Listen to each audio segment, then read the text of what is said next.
안녕하세요. 마일스톤이츠입니다. 현재 시각은 2023년 5월 10일 수요일 오후 4시 46분입니다. 오늘 영상도 사실 결론을 먼저 말씀드리면 아직까지 확정된 건 없다는 거예요. 다만 주요 이정표 기준으로 보자면 여전히 상승을 열어두고 있습니다. 시장이 조금 조정을 받는 모습들을 보이고 있지만 지난 몇 주 전처럼 시장이 갑자기 급락을 하거나 특히 한국 시장 위주죠. 급락을 해서 시장이 완전히 하락으로 돌아선다, 그런 모습을 보이고 있진 않아요. 한국 시장이 금주 옵션 만기일, 내일이 옵션 만기이기 때문에 그런 모습을 좀 보이고 있는 게 아닌가라는 생각이 드는데, 사실 애매하게 파형을 오늘 종료를 시켰어요. 일본 기준으로는 주요 지점을 통과하지 못했고, 그렇지만 주요 지지 구간이라고 할 수 있는 곳은 깨고 내려왔습니다.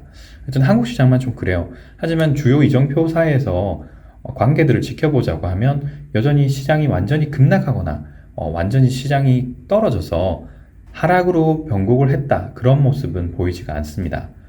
그래서 금주 시황방송이나 지난주 시황방송이나 크게 사실 바뀐 게 없어요.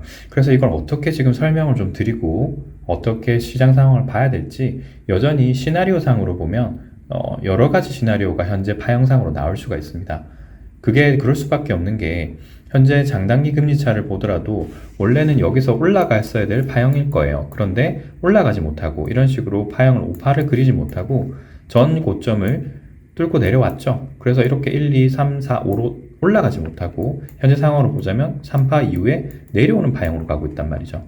그러면 이런 식으로 파형을 그리면서 내려올 거니까 실제로는 아직까지는 장단기 금리 역전이 커지면서 시장이 조금 더 반등해 볼 여력은 있다라고 판단해 볼 수 있어요. 단순히 이것뿐만 아니라 10년물, 2년물을 보더라도 아주 급격한 상승이나 급격한 하락을 보이지 않고 있기 때문에 여기서의 왔다 갔다, 즉 여기서의 왔다 갔다의 움직임 정도로 지속적으로 보이기 때문에 지난 몇 개월 동안 시장이 반등하고 있었죠. 그렇기 때문에 여기서 보이는 주요 지표들이 등락을 보일 뿐 기존에 있던 시장의 추세가 완전히 꺾였다고 볼 수 없기 때문에 저는 여전히 상승이 조금 더 유리하다, 그렇게 말씀을 드릴 수밖에 없을 것 같아요. 물론 여기서 보이는 주요 지표들 뿐만 아니라 한국 시장에서 보이는 이런 원달러 환율 역시도 기존 고점인 1340원을 뚫고 올라가지 못했어요. 오히려 조정을 몇 퍼센트 받고 다시 떨어지고 있습니다.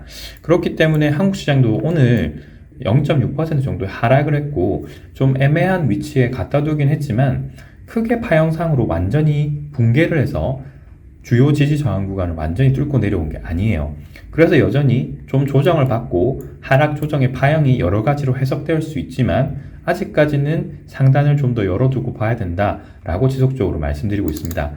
그렇지만 주요 이정표들 사이에서 나오는 이런 형태들이 항상 다른 증시들과 100% 맞춰서 딱딱딱 움직이는 건 아니기 때문에 주요 이정표들이 변곡을 하려고 하는 시점 전후로 해서 아마 시장이 움직일 거다라고는 보입니다. 그리고 주요 이정표를 제외한 나머지 이정표들 있죠. 빅스라든지 그리고 제가 보고 있는 다른 비율 지표들을 봤을 때는 주요 이정표들은 증시의 상승을 조금 더 열어두고 있지만 이런 빅스라든지 비율 지표를 보게 되면 이제 조만간 변곡이 오지 않을까라고 하는 다소 상반된 모습들을 보여주고 있긴 합니다. 하지만 저는 이런 이정표들을 먼저 보고 시장을 보면서 나머지 빅스라든지 비율 지표들을 좀 보는 게 합당하다고 계속 생각하고 있습니다. 그래서 일단 결론을 먼저 말씀드렸고 각 시장을 보면서 지난주와 좀 변동사항은 어떤 것이 있는지 그런 걸 좀 설명을 드리도록 할게요. 코스피 200도 비슷한 상황인데요. 오늘 제가 카카오톡 상으로 보여드릴 때는 5분봉으로 보여드리면서 제가 이렇게 말씀드렸죠. 일단 여기에 있는 갭 형태를 확인해 볼 수 있다. 여기까지 내려올 수 있겠지만 그 아래쪽에 있는 325 이 구간을 테스트하느냐 여부에 따라서 파형 해석이 확정이 될 수 있겠다라고 했는데요. 5분봉 기준으로는 뚫고 내려와서 그 주요 지지 저항 구간을 또다시 뚫고 올라갔습니다. 그래서 실제로 일본 기준으로 보자면 325대를 일본 기준으로는 훼손하지 않았어요. 딱 여기 보이는 갭만 확인하고 넘어갔죠. 그래서 여전히 여기까지만 보자면 박스권입니다. 박스권이고요. 1시간봉 기준으로 보게 되면 이미 박스권 하단에서 시그널을 돌리려고 하고 있어요. 돌리려고 하고 있기 때문에 여기서 내일부터 다시 올라가면서 상단 박스를 이렇게 확인해 볼 수 있습니다. 확인할 수 있기 때문에 제가 카카오톡상에서 뭐라고 말씀드렸냐면 여기서 나올 수 있는 파형의 형태가 여러 가지가 될 수 있다. 왜냐하면 이곳에서 보이는 형태의 파형이 이런 식으로 3파 조정일지 또는 1, 2, 3, 4, 5, 5파로 보느냐에 따라서 여기서 나올 수 있는 옵션의 가지 개수가 여러 가지예요. 그래서 지난 시간에 말씀드렸을 때 상단의 330이라고 하는 갭을 뚫고 올라가느냐, 그렇지 않으면 아래쪽에 있는 323.95를 하회 이탈하느냐에 따라서 하락 이탈을 시에는 인버스를 잡아야 될 것이고, 상단으로 올라갈 경우에는 레버리지를 타고 올라가서 340까지는 볼 수 있다라고 지속적으로 말씀드렸습니다. 여기서 나올 수 있는 파 형태가 여러 가지라고 하는 것은, 첫 번째, 여기서 5파가 모두 다 완료된다고 했을 때는 뒤쪽에 나오는 모든 파형은 이제 하락 파형으로 해석해야 됩니다. 하락 파형으로 해석을 하려고 하면 여기서부터 5파가 나왔다고 봐야 될 것이고, 5파 이후에 여기서 나올 수 있는 건 조정 파동이에요. 조정 파동이니까 조정 파동이 이런 식으로 나왔거나 혹은 이런 식으로 좀 더 크게 만들더라도 330대의 갭을 크게 훼손하지 못하고 떨어질 것입니다. 그게 아니라 여기서 5파가 종료된 것이 아니라면, 즉 여기서 1파, 2파 이후에 여전히 3파가 연장 형태로 보여주고 있다면 1, 2, 3 이후에 여기가 4파 조정 구간이라고 해서 여기를 5파로 해석하는 것이 아니라 3파로 3, 3, 5 형태로 이런 식으로 다시 내려온다고 하더라도 323.95를 크게 하락 이탈하지 못하고 상승을 해야 될 겁니다. 왜냐하면 여기서 보이는 파형 형태가 3파의 연장이라고 생각되면 엘리어트 파동 이론에 따라서 1파의 고점을 4파가 훼손할 수 없기 때문에 323.95를 뚫고 내려올 수 없다는 거예요.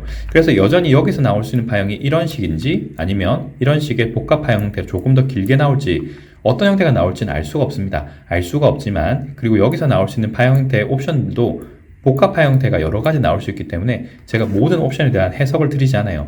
하지만 위에서 보였던 주요 이정표들이 여전히 증시는 반등을 좀 해볼 수 있는 게 아니냐라고 보고 있기 때문에 저는 여전히 여기서 조정 형태를 좀 더 그리고 있겠다 정도로 보고 있습니다. 그렇기 때문에 여전히 제가 드릴 수 있는 가이드라인은 어떤 형태가 나오든지 간에 330을 뚫고 올라가느냐, 그러면서 5파 형태를 그리면서 올라가느냐, 혹은 아래쪽으로 뚫고 내려오면서 323.95를 하회 이탈하느냐, 그것에 따라서 파형이 확정이 될 것 같아요. 다음 나스닥입니다. 나스닥도 크게 변경된 게 없습니다. 지난주 시황 기준으로 보시게 되면 제가 지속적으로 말씀드렸던 것은 13,335.80을 테스트할 수 있을 겁니다. 그렇기 때문에 여기서 보일 수 있는 파형 역시도 한국과 마찬가지로 여러 가지 파형을 보일 수 있을 겁니다. 제가 기존까지 봤던 건 이런 식으로 조정받은 이후에 크게 상승이었어요. 5파로 상승하는 것이었기 때문에 1, 2, 3, 4, 5 이런 식으로 지금 5파를 그리고 있을 수 있습니다. 1, 2, 3, 4, 5 이런 식으로 그릴 수 있기 때문에 오늘 내일 중이라도 시그널을 겹차시키면서 이런 식으로 다시 올라갈 수 있어요. 그러면 여기서 파형이 만약에 이런 식으로 종료가 되었다면 다시 하나의 파형을 그린 겁니다. 그리고 미국 시장은 한국 시장과 달리 5파가 연장이 되고 있는 게 아니냐, 그 역시도 옆으로 박스권 형태를 좀 그리면서 횡보를 하고 있지만 여전히 윗상단을 열어두고 있는 것 같다라고 말씀드렸죠. 이런 식으로 5-1, 5-2, 5-3의 형태가 나왔다면 1, 2, 3, 4, 5 형태로 올라가야 될 것이기 때문에 13,335.80을 당연히 뚫고 올라가서 조정을 조금 받고 다시 올라가야 됩니다. 그러면 5-1, 2, 3, 4, 5 형태로 해서 상단을 높여볼 수 있겠죠. 그래서 상단을 제가 말씀드렸을 때 지난 2022년 7월경에 만들었던 여기 있는 상단의 갭, 여기 있는 갭을 채우러 갈 수 있다.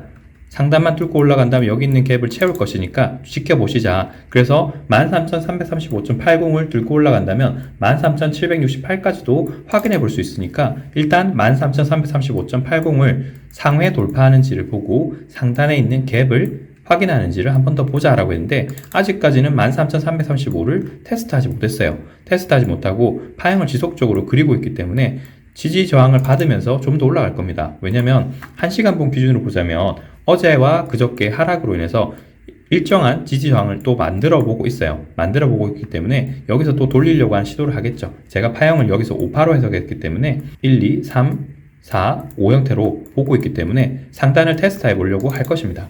자, 그러면 일본 기준으로도 아직 시그널이 완전히 떨어진 게 아니기 때문에 여기서 상단을 좀 더 높여볼 수 있겠죠. 높여볼 것이니까 이 상단의 13,335.80을 테스트할 것이고요. 주봉 역시도 아직까지 시그널이 완전히 꺾이지 않았죠. 여기서 시그널을 지속적으로 뭉치고 있습니다. 왜냐하면 여기서 며칠 동안 횡보를 시켰기 때문입니다. 그리고 RSI도 역시 과매수권까지 들어가지 않았어요. 꺾이려는 시그널은 아직 보이지 않기 때문에 여기서 좀 더 횡보하거나 윗단으로 올라가려고 하는 시도를 보일 가능성이 높다. 월봉 기준으로도 아직까지 시그널이 완전히 뭉치려고 하는 시그널을 보이지 않아요. 시장은 그렇게 크게 많이 않았고요. 지난주와도 크게 바뀐 게 없어서 바뀐 것 위주로 각 시장을 점검해 보시면 좋을 것 같습니다. 가장 큰 핵심은 일단 미국채 장단기 금리차와 10년물 금리가 2년물을 초과해서 상승하느냐 여부, 거기에 따른 증시의 전반적인 침체와 원자재 시장의 급등, 이런 것들이 전반적으로 제 시나리오를 이렇게 보고 있기 때문에 이런 식으로 시장이 움직이는지를 한번 봐주셔야 돼요. 그 시나리오대로 움직이지 않으면 어떡하나요? 라고 하실 수 있는데요. 그러면 그냥 일반적인 침체입니다. 하지만 앞서 설명드렸던 이런 형태로 시그널이 움직인다고 하면 그것은 정말 큰 침체가 될 것이고 단연간의 인플레이션으로 경기 전체가 무너질 거예요. 그게 제가 크게 우려하는 바다라고 몇 차례 말씀드렸습니다. 일단 시황 상태를 좀 지켜보시고요. 각 시장별로 전달해드렸던 시그널과 지지 저항 영역 확인을 꼭 해보셨으면 좋겠습니다. 그리고 꼭 반드시 직접 해보십시오. 오늘 영상도 도움되셨길 바랍니다. 오늘 영상은 여기까지입니다. 시청해주셔서 감사합니다.